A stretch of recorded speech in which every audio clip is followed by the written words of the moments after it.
agradecer a Deus por tudo que Ele tem feito em nossas vidas. Eu sei que estamos vivendo dias difíceis, né? Dias de incertezas, mas o Senhor Deus, Ele falou que seria assim. Nessa terra nós teríamos aflições e nós estamos vivendo esse momento agora, né? E eu quero começar esse momento aqui com os irmãos orando, buscando a presença de Deus junto com você. Não sei se já temos pessoas na nossa live nessa noite, né? Mas nós vamos iniciar no horário, né? Vamos iniciar no horário. Sei que hoje também as pessoas podem ter saído para os mercados, né? Porque amanhã estamos aí entrando num fechamento total aí no nosso litoral, nas nossas cidades, né? E aí as pessoas já correram para o mercado, né? Eu lembro que algum tempo atrás eu falei aí aos amados irmãos, né, que nós precisávamos fazer aí umas reservas, guardar algumas coisas, né? E até creio que por alguns eu fui mal interpretado, mas estamos vendo aí os dias de hoje, né? E as perspectivas, eu digo para os irmãos, nós temos que ter fé, mas as perspectivas também têm que ser entendidas que elas não são boas, e nós temos que ter prudência, e nós temos que ser prudentes, como Jesus disse, mansos e prudentes, né? Não adianta vocês usar somente de mansidão e não usar a prudência do Espírito Santo para se preparar para o dia mau. O apóstolo Paulo, na sua carta aos Efésios, ele diz que o dia mau chega, o dia mau vem, e esse dia mau, ele já é chegado entre nós, né? E nós tínhamos que estar preparados, né? Nós tínhamos que estar prontos para esse dia mau. De que forma? Revestir, em primeiro lugar, fortalecidos no Senhor, na força do seu poder, e revestidos de toda a armadura de Deus, com toda a oração e súplica. Com toda oração e súplica. Para nós podermos, depois de passar por tudo, diz o apóstolo Paulo na carta aos Efésios, capítulo 6, versículo 10 em diante, nós permanecermos firmes. Eu vejo que quantas pessoas já ficaram pelo meio do caminho? Quantos já ficaram pelo meio do caminho? E eu não estou falando somente aqui, graças a Jesus, nós temos perseverado, os irmãos têm perseverado, mas nós sabemos que, em contato com outros amigos, pastores, como o rebanho tem sido atacado e como ele tem sido disperso nesses tempos que nós estamos vivendo.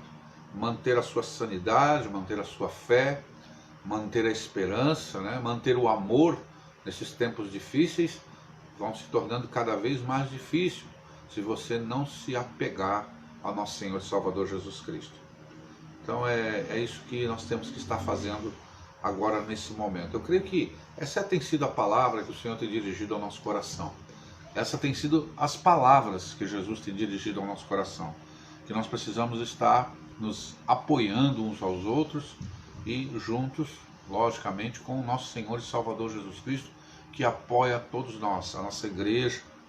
Nós temos aí tarefas, né, para fazermos, nós temos obrigações diante de Deus, nós temos que sustentar o reino de Deus, nós temos que avançar com o reino de Deus, mesmo em tempos difíceis, com fé, né, com esperança, com amor, nunca esquecendo que o Senhor é que nos deu o chamado, o Senhor é que nos chamou, o Senhor é que garante esse chamado para nós, o Senhor é que garante a nossa permanência, o Senhor é que garante a nossa vitória e a nossa continuidade nessa peleja, né?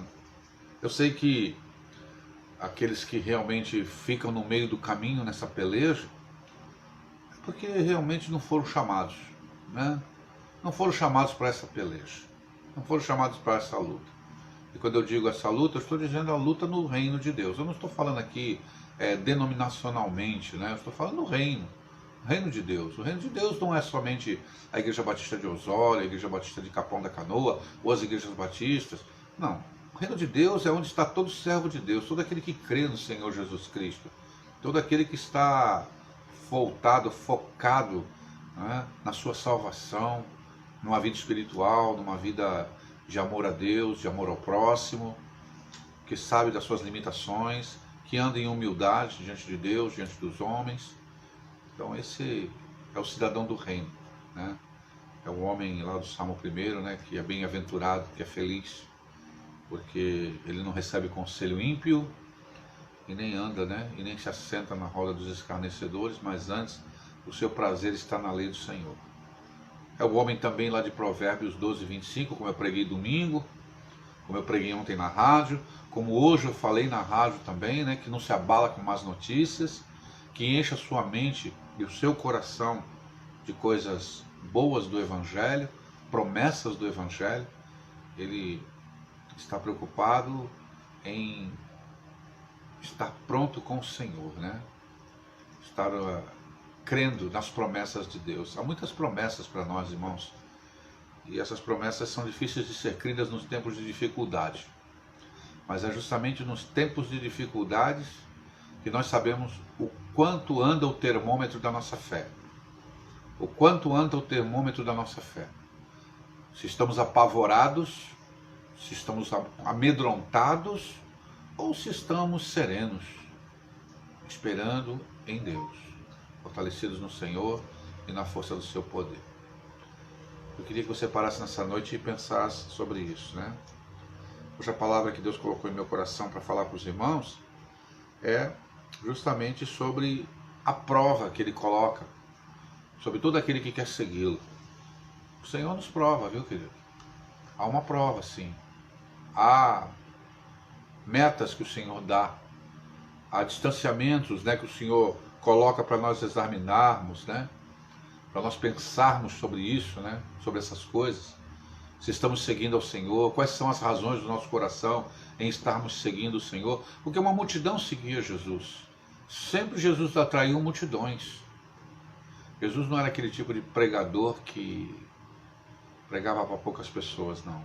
Quando ele abria a sua boca, era sempre para uma multidão que ele falava. Mas era sempre para um pequeno grupo restrito que confiava nele. Ele falava para as multidões, mas era um pequeno grupo que realmente acreditava nas suas palavras e que eram seus discípulos. E hoje não é diferente. São muitos os que ouvem a palavra. São muitos até os que estão aí pensando em, fazem parte, né? Mas a grande questão é, estou crendo, estou seguindo a Ele ou estou tentando fazer com que Ele me siga? Esse é o grande questionamento que você tem que fazer. Se você nesse tempo está seguindo a Jesus Cristo, você não está apavorado.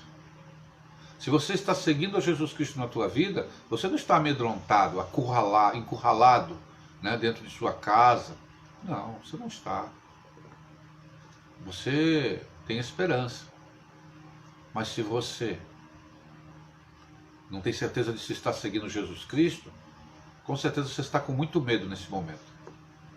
Medo da morte, medo da doença, medo de estar dentro de um hospital, medo de não ter uma UTI para você ficar, medo de não ter um respirador para você respirar.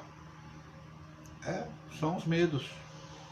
São os medos que as pessoas estão hoje. As pessoas estão com medo hoje de não ter um aparelho de respirador e uma UTI para dizer que é sua. Essa é a grande questão. E aí nós temos que parar nessa noite e pensar. Estou seguindo a Jesus? Quais são os tipos de pessoas que seguem a Jesus? Eu já vou até pedir para você abrir a tua Bíblia aí em Lucas, capítulo de número 9, tá? O versículo é o versículo 57 ao versículo 62. Lucas, capítulo 9, versículo 57 ao versículo 62, tá? Mas eu quero orar, como eu falei. Vamos orar? Vamos agradecer ao Senhor. Meu Deus e Pai, eu te louvo nessa noite, porque o Senhor tem nos dado paz, porque o Senhor tem retirado os nossos medos, porque o Senhor, meu Deus, tem tratado com os nossos corações, porque o Senhor tem nos dado fé e esperança de vida eterna. E aquele que tem fé e esperança de vida eterna já venceu a morte.